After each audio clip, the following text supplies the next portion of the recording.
What's going on, you guys? Welcome back to the channel. Today I got something cool for you guys for the Durango. We're going to be replacing the brakes with these. Got some cross drilled and slotted rotors for the front and the rear as well. Let's check these guys out for the rear. And we got the assorted brake hardware for the front and rear too. And we have the ceramic brake pads for the front and rear. So, without further ado, let's go ahead and get into the install.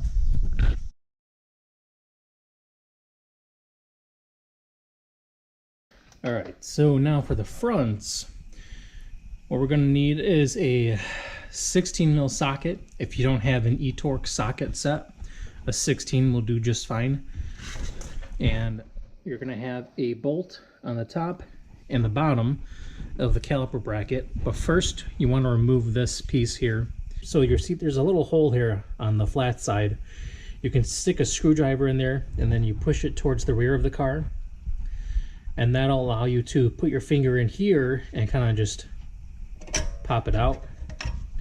That wasn't in there all the way, but I mean, it's the same concept because I took it out. I had to use two hands. And that's the hole I was talking about. So you're going to take a big screwdriver, put it in there. You're going to push from here and then push it towards the back of the car.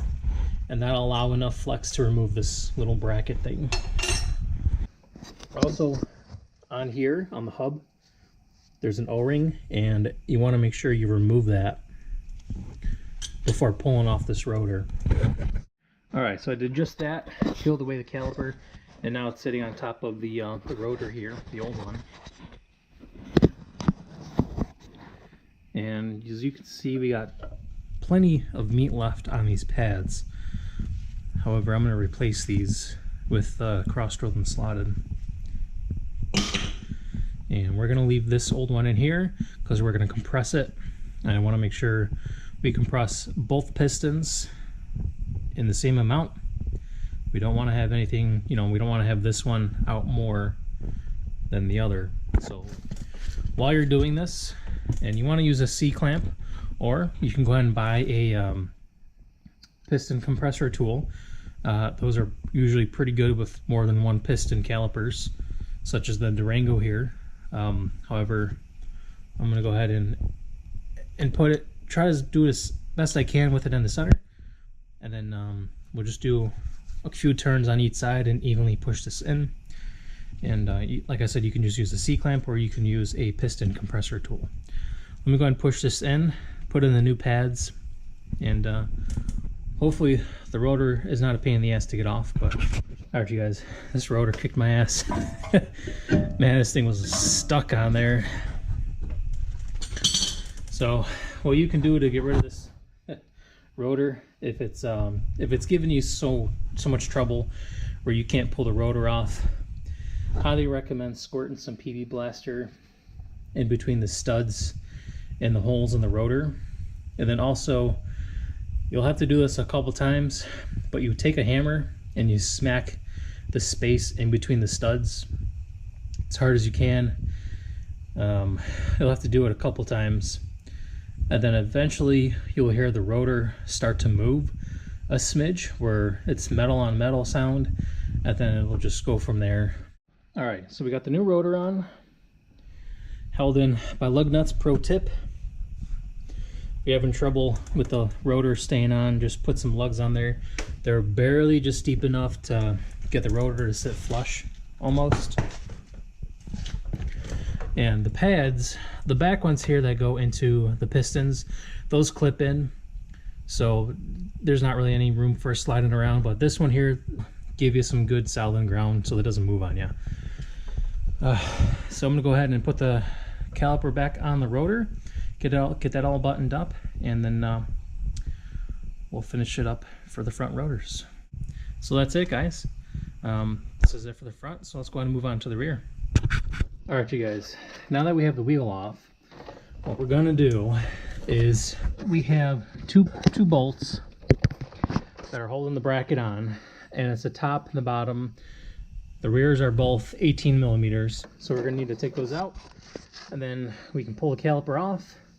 For this bracket here, all you have to do is take the flat part, push it in that way, and then it'll just come right out. So much easier than the Fusion Sport that I had. Holy shit, that was a pain in the ass to get on. But these are the rear. So let's go ahead and pull this off. And then also what you want to do is make sure you don't forget about that O-ring that's on the hub there. Make sure you want to pull that off. And let's go ahead and get this. Let's go ahead and get this off. So now once we have the caliper off with the top and lower bolts, you pull the caliper off. And I highly recommend these caliper hangers. They definitely come in hand to hang the caliper here. And now we're going to go ahead and push in the piston just to make room for the new pads. Go ahead and scrape away all this stuff here. Be mindful of the rubber seal around it.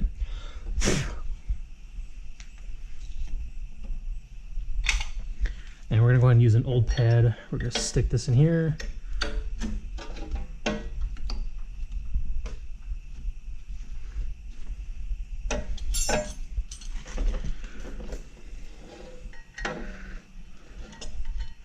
We're gonna go ahead and stick our old pad in here. Put our clamp on. All right, so we got our clamp on, and now we're pushing in the caliper.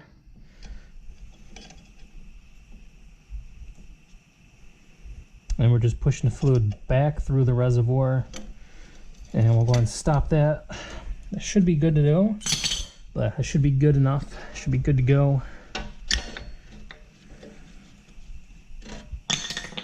All right. If you want, you can clean this up a little bit more, but we're gonna go ahead and focus on the caliper, or sorry, the rotor now. Sorry if you're seeing a bunch of red, my fender up here, don't mean to. But for this rotor, now sometimes these rotors can be a bit tricky. Obviously make sure you don't have the parking brake engaged, because they're basically old school drum brakes where the shoes push out against the inside of the top pad here.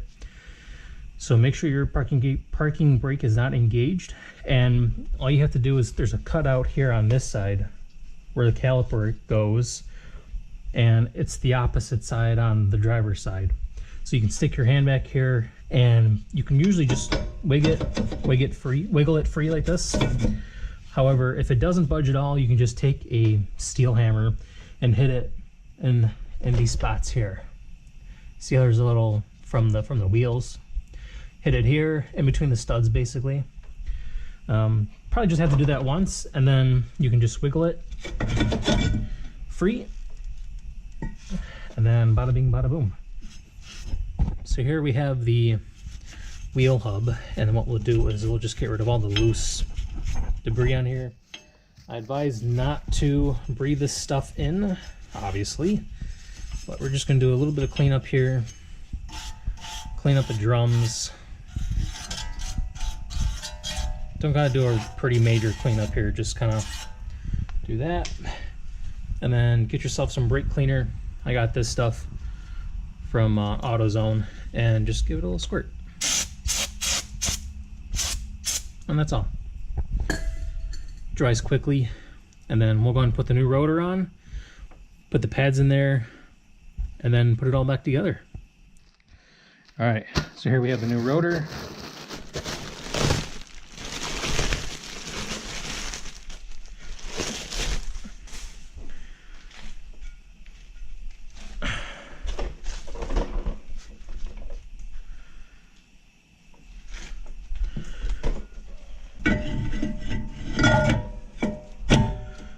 There we go. This one was a lot easier to get on compared to the other side. And if you do touch it by accident, get some brake clean, spray the surface. And these rotors are not directional, meaning the cooling fins are they're just vertical. They have no angle to them at all. So I doubt the Durango has any sort of directional vanes inside the rotor for cooling, unless it's like Woolwood, maybe some two-piece rotors, maybe on like the SRT or the Hellcats. These are one concept rotors, they're not directional. So if you don't like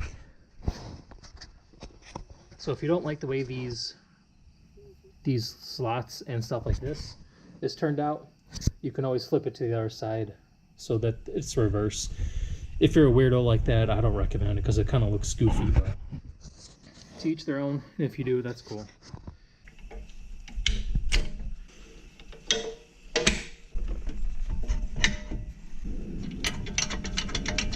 All right, so we got the pads in, and we'll go ahead and tighten up the top caliper bracket bolt. Just like that. And then don't forget the O-ring to put that back on.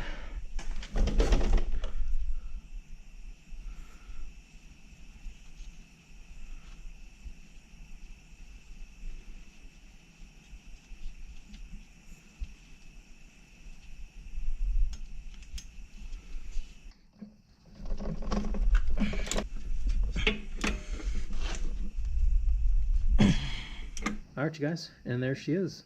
There's the final product. We got the rotor installed, we got the new pads, we got the bracket on, and we have the O-ring put back on.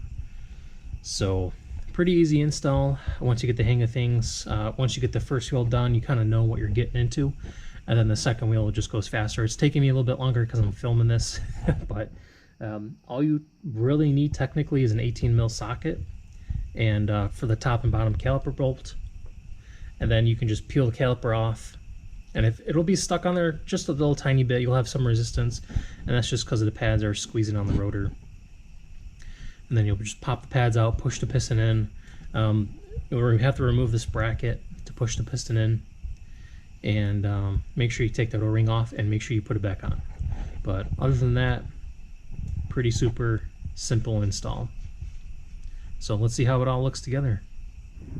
All right, so here's how it looks. And these are just actually broken in. So as you can see, the rotors look really good. They're nice and shiny. The pads have been embedded into the rotor. And you're supposed to drive these for about 400 to 500 miles for the pads to bed into the rotor. So they look really good.